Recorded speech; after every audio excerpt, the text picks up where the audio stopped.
Hello everybody, and once again welcome back to Tech and Crypto's YouTube channel. Today in this video I'm going to show you how you can use Translator in Bing app, so make sure you follow my step till the end.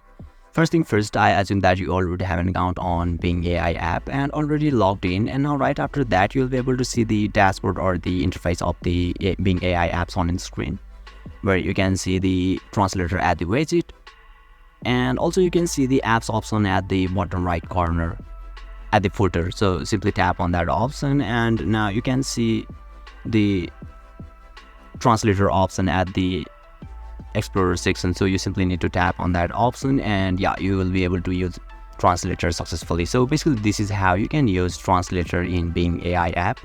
And if you still encounter any issue during this process, feel free to leave a comment and I'll be happy to assist you.